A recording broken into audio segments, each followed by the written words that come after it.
सुबह आई है तेरी अंगनाई में, उठ जाग मेरे धरती के लाल रंग भर अपनी अंगड़ाई में। ये धरती अन्न की जननी है, कुछ और न इससे पैदा कर। खेतों में सीप के बीज डाल, मोती के दाने पैदा कर। खेतों को हर एक चूनर दे, सोरंग दे फसल के फूलों को। फागुन को लाल गुलाल रंग दे, गीत सावन के झूलों को। नई सोच, नई सोच, नई सोच। ये हाथ किसान के हाथ है रंजीत। इस जमीन में से अगर अनाज पैदा कर सकते हैं तो तुम जैसे किधर को इधर मसाल भी सकते हैं। मेरा छोटा सा प्यारा सा मासूम सा भाई एक नंबर का बदमाश बन गया है वो। यही आपके संस्कार है। हे भगवान। बसंती भाभी, बसंती भाभी, ये क्या हो गया इनको? वरना तो उस भिखारी को आज अच्छा सबक सीखा। जहाँ भेजता हूँ वहाँ काम बनाने के बजाय बिगाड़ के आता है। सबक सिखाने गया था, सबक सीख के आ गया। सीखा कि नहीं सीखा? क्या सीखता जिया जी? जो भी काम अधूरे मन से किए जाते हैं वो कभी पूरे नहीं होते। अब माधव सर उठा के पूरे गांव में ढिढोरा पीटेगा कि जगदीश राज ने गुंडे भेजकर उसे मरवाए और तुम मार भी नहीं पाए। किसी काम के नहीं हो, अपनी दीदी के पल्लू में छुप कर बैठो। अब इस गांव वालों से मैं ही निपटूंगा। अरे जिया जी, आप नाराज क्यों हो रहे हैं? कहिए तो फिर से जाकर उसे जान से मार देता हूँ। मैंने तो आपसे पहले ही कहा था कि सब हल्का फुल्का मारपीट करने में मुझे मजा नहीं आता है। अरे जिया जी, मुझे तो एक ही चीज आती है, सीधा काम खत्म करना। अरे उसी में तो मैं एक्सपर्ट हूँ। किसी काम के लायक नहीं है तू। रहने दे, रहने दे। अपना काम मैं खुद कर लूंगा। अरे जीजा जी, आपने मुझ पे भरोसा किया है तो एक बात जान लीजिए, मैं आपके भरोसे पे खरा उतरूंगा। उस माधव की जमीन को ला के दिखाऊंगा। जिया जी, बस आप खेल देखते जाइए। और ये माधव ही क्या, गंगापुर के सारे किसान भाई बहन अपनी जमीनें सामने से लाकर रख देंगे।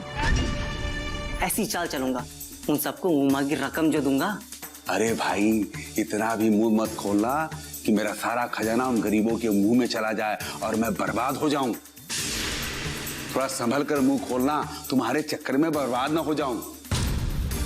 अरे पहले ही तुमको चुनाव लड़वा कर अपनी लुटिया डुबा चुका हूं।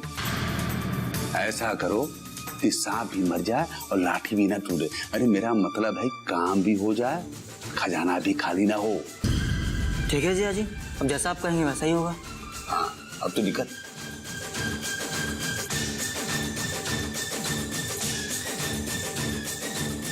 माधव का कुछ न कुछ मुझे ही करना होगा।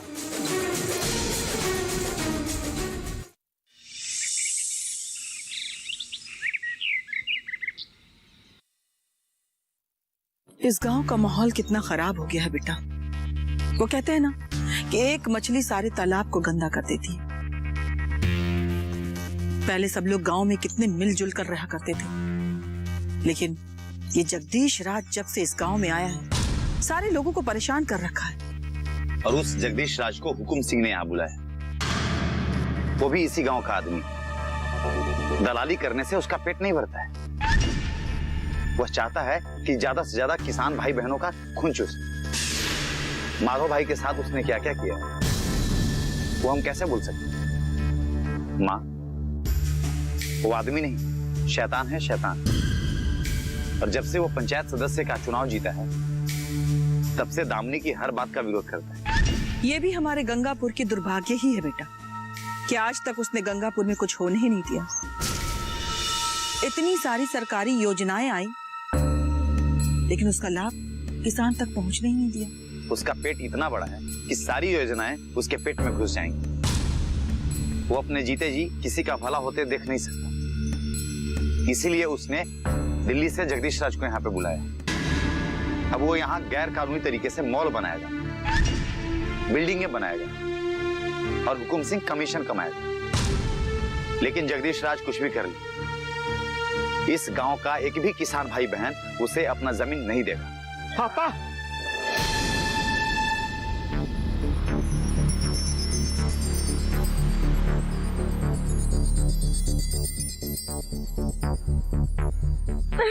अरे माधव भाई को क्या हुआ? ये देखिए आपा, क्या हुआ? माधव को मारा गया आपा। यहाँ बैठो, यहाँ बैठो। संभाल के संभाल के बैठो। क्या क्या हो क्या गया? आपा, ये रंजीत और उसके आदमी ने मारा है इसे। देखिए, वो तो अच्छा हुआ कि मैं साजन और बोलू वहां पहुंच गया और वो बदमाश हमें देखकर वहां से उनको भागना पड़ा। तो माधव की जान बच गई। तो वो दरिंदे तो इसे मार ही डाले होते। जगदीश राज इतनी हद तक गिर सकता है, मैंने कभी सोचा भी नहीं था। कोई बात नहीं, इसकी सजा उसे भगवान ही देगा। मैंने कहा था आप अकेले खेत पर मत जाइए, पर आप नहीं माने। अरे खेत पे नहीं जाऊंगा तो अपने परिवार का पेट कैसे पालूंगा? वो लोग तो चाहते ही हैं कि हम खेत पे न जाएं, अपनी जमीन दे दें ताकि वो शॉपिंग कॉम्प्लेक्स बना सके। तो क्या मर जाएंगे आप? मुझे कुछ नहीं चाहिए, मुझे बस आपकी सलामती चाहिए, मुझे कुछ नहीं चाहिए। बसंती, तुम चिंता मत करो, जो हो गया सो हो गया। लेकिन अब जो होगा ना, वो उन लोगों के साथ बुरा होगा। तुम देखना, उन लोगों का मॉल बनाने का सपना ना सपना ही रह जाएगा। वो कहावत सुनी ना बसंती तुमने, कि सियानी बिल्ली खंबा नोचे। चुनाव तो जगदीश राज हार गया, तो अब करे क्या? इसलिए वो माधव और बाकी किसानों पर अपनी खुन्नस निकाल रहा है। ऐसे निश्चितता पे उतर जाएगा, हमने कभी नहीं सोचा था। लेकिन बसंती, अब तुम चिंता मत करो, जो हो गया सो हो गया। अब अगर उसने माधव या दूसरे किसानों के ऊपर आंख उठाने की जुर्रत भी की ना, तो हम बर्दाश्त नहीं करेंगे। क्या हुआ माधव को? पापा, उन्हीं राक्षसों ने मारा पीटा है माधव भाई। माधव भाई अपने खेत पर अकेले काम कर रहे थे, तभी रंजीत अपने आदमियों के साथ वहां पे आया और इनको मारने पीटे। वो तो भला हो सुलेमान चाचा, भोलू भाई और साजन भाई। अगर ये लोग समय पर नहीं गए होते तो न जाने वे लोग माधव भाई के साथ क्या कर बैठे। पापा, अब सर से पानी ऊपर जा रहा है। अब हम बर्दाश्त नहीं करेंगे, हमें उन्हीं के भाषा में उनको जवाब देना होगा। भगवान श्री कृष्ण ने भी दुष्ट कर्मों का नाश करने को, अर्जुन से युद्ध करने को और शस्त्र उठाने को कहा। जब तक इन अधर्मियों का नाश नहीं होगा, धरती पर शांति स्थापित नहीं होगी। मैं तो चाहता हूं कि अभी जाकर रंजीत को पटक पटक कर मारूं। नहीं अजय, मारपीट तुम्हें शोभा नहीं देता। तुम एक जिम्मेदार नागरिक हो। ये सब तुम उन पे ही छोड़ दो। हमें सबसे पहले कानून का सहारा लेना चाहिए।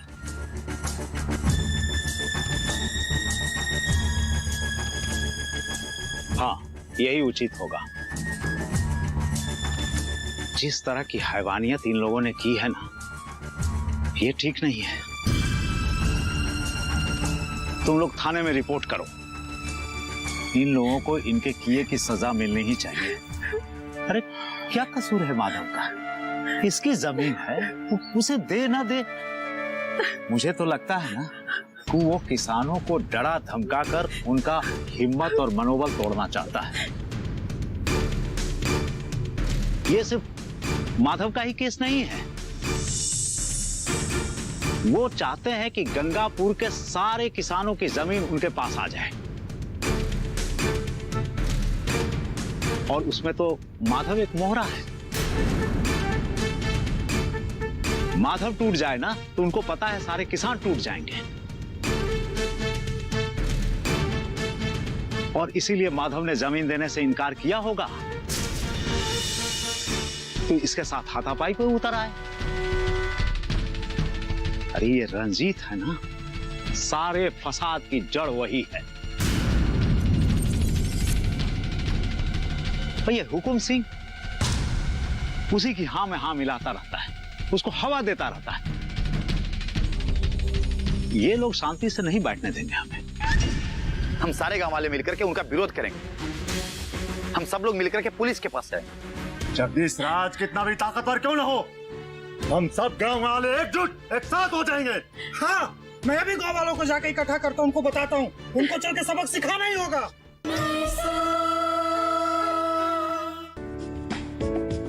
ये कामयाबी है अन्नदाता की। ये कहानी है खेत और खलिहानों की। कैसे करें अपने पशुओं की देखभाल, जानिए गांव-गांव के किसानों का हाल। देखिए गांव किसान, सोमवार से शुक्रवार दोपहर 12 बजे सिर्फ डीडी किसान पर। मुझे तो बहुत डर लग रहा है। अगर सुलेमान भाई, साजन भाई और भोलू भैया टाइम पे नहीं पहुंचते तो उन लोगों ने तो इनको मार ही डाला था। हम भी पीछे नहीं हटेंगे भाभी। हम सारे गांव वाले मिलकर के उनका विरोध करेंगे। हम सब लोग मिलकर के पुलिस के पास जाएंगे। अगर पुलिस हमारी बात नहीं मानेगी तो कोर्ट जाएंगे, लेकिन छोड़ेंगे नहीं। इस गंगापुर में हम गुंडा राज कायम नहीं होगा। कितना आदर्श गांव था हमारा, लेकिन जब से हुकुम सिंह ने जगदीश राज को इस गांव में बुलाया है, तब से इस गांव की अमन और शांति सब खत्म हो गई। जब दामिनी को इस बात का पता चलेगा तो कितनी तकलीफ होगी उसे। वो कितनी मेहनत कर रही है इस गांव में शांति और अमन, और ये लोग इस गांव में आतंक मचाया हुआ। मैं तो कहता हूं कि हम लोगों को जल्द से जल्द एसडीएम अनीता कुमार से मिलना चाहिए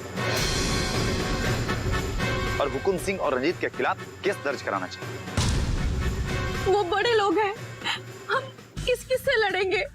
उनकी पहुंच बहुत ऊपर तक है और पुलिस भी तो उन्हीं का साथ देगी ना, हमारा साथ तो कोई नहीं देगा।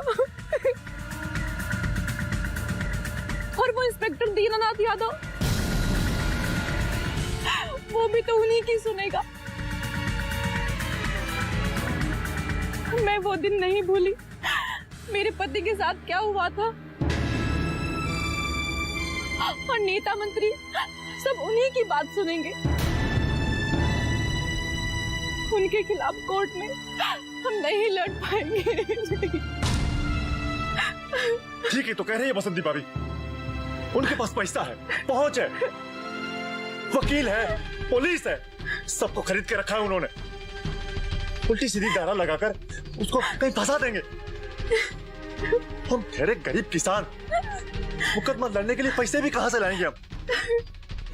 और एक बार अगर कोर्ट कचहरी के चक्कर में फंस गए ना तो घर बाहर जमीन सब नीलाम हो जाएगी। तो साजन भाई, क्या हम उनका चुपचाप अन्याय सहते रहें, हाथ पे हाथ धरकर बैठे रहें? ऐसा नहीं है साजन भाई कि कानून सिर्फ उनकी बात सुनेगा। कानून हम सबका है, हम सबके लिए। अब हम चुप नहीं रह सकते। अभी अगर हम चुप रह गए तो उनकी हिम्मत और बढ़ जाएगी। और आज जो माधव भाई के साथ हुआ है, कल किसी और के साथ होगा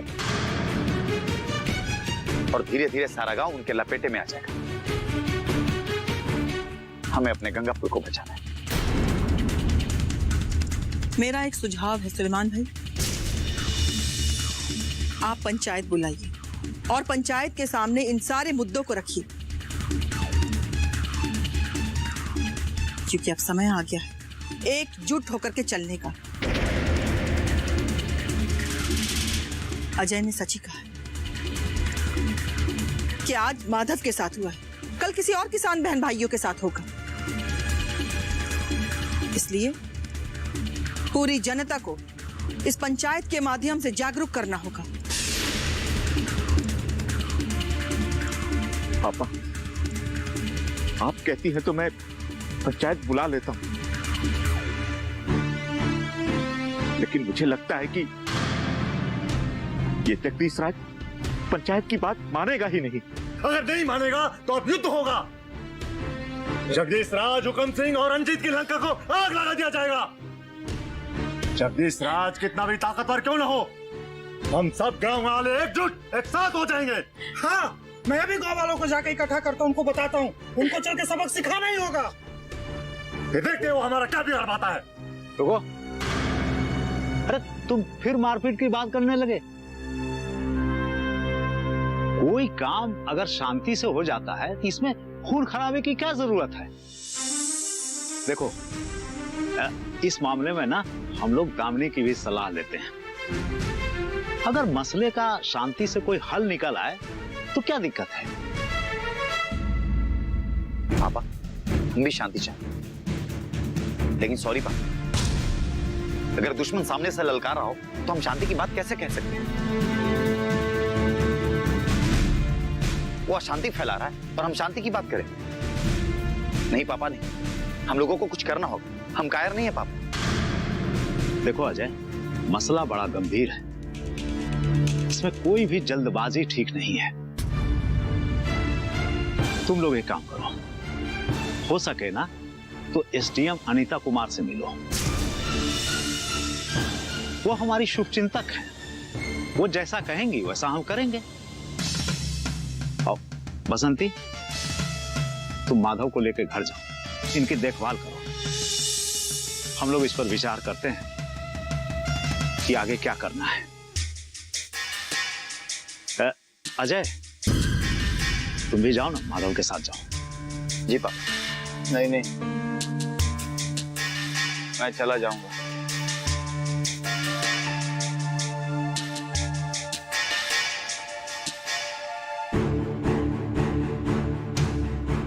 पर इतनी बात कह देता हूं कि मर जाऊंगा, लेकिन अपनी जमीन कभी नहीं दूंगा।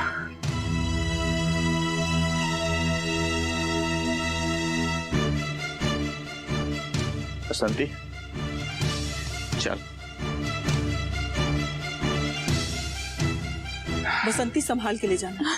जी।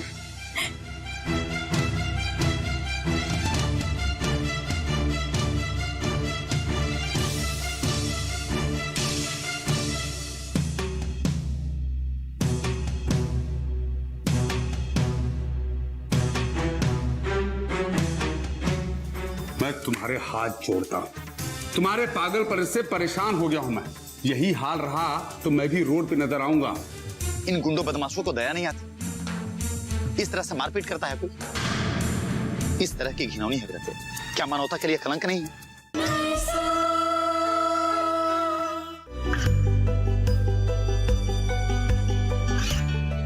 गांवों और पिछड़े क्षेत्रों में सरकारी योजनाओं की जानकारी पहुंचा।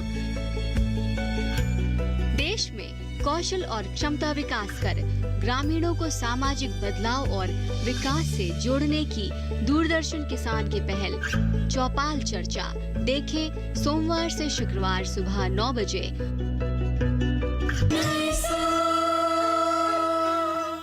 पापा, आज जो कुछ भी हुआ ठीक नहीं हुआ।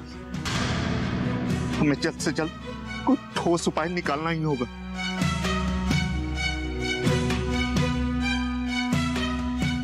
सही कह रहे हैं सुलेमान भाई, हमें कोई ना कोई कदम तो उठाना ही पड़ेगा।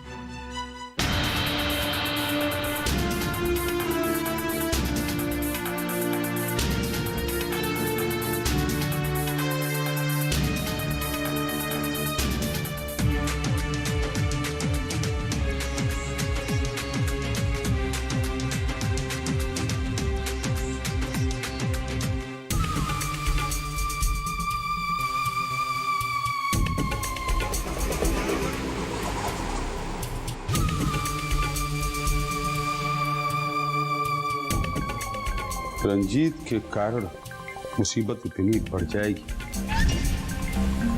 पता नहीं था। दामिनी के सरपंच बनने से मुश्किल इतनी बढ़ जाएगी ये भी पता नहीं था। उसको देख के लगता नहीं कि मुश्किल इतनी बढ़ सकती है। अगर ऐसा एहसास भी होता तो मैं कुछ न कुछ जरूर करता। जगदीश राज, जरा सी गलती की इतनी बड़ी सजा मिलेगी कभी सोचा नहीं था। अगर जल्द से जल्द कुछ किया नहीं तो पुरिया बिस्तर बांधकर दिल्ली जाना पड़ेगा। नहीं नहीं नहीं नहीं, ऐसा कभी नहीं होगा। मुझे कुछ करना पड़ेगा।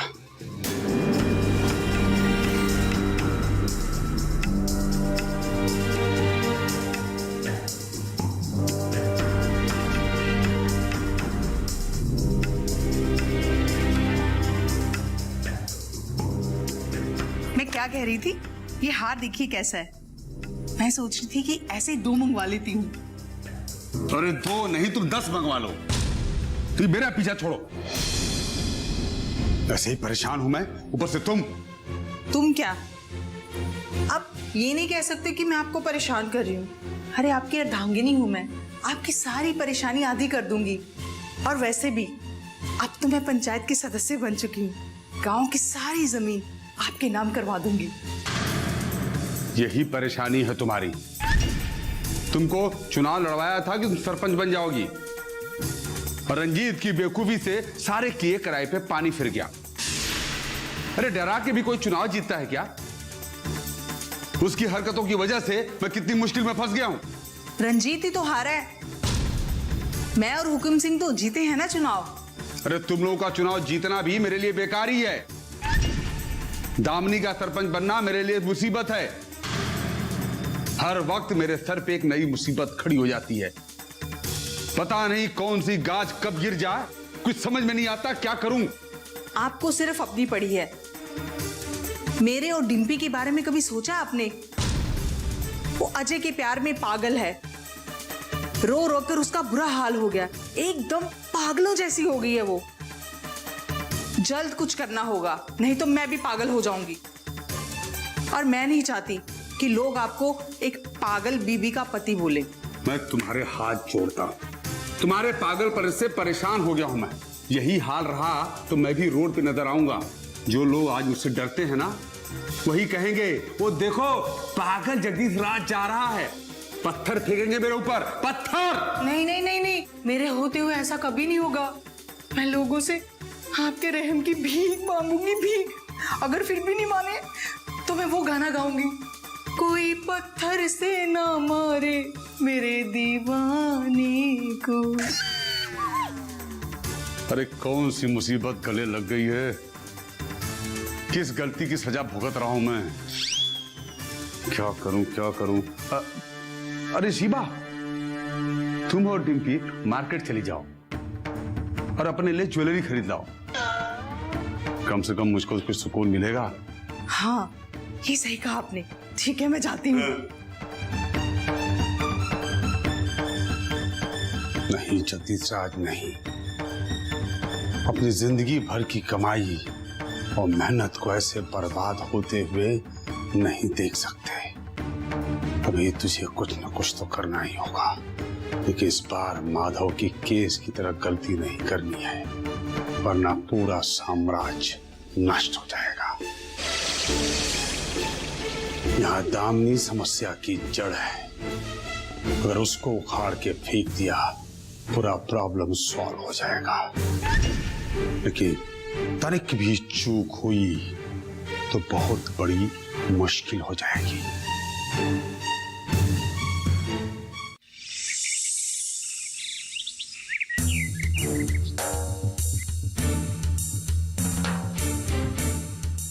सुलेमान चाचा,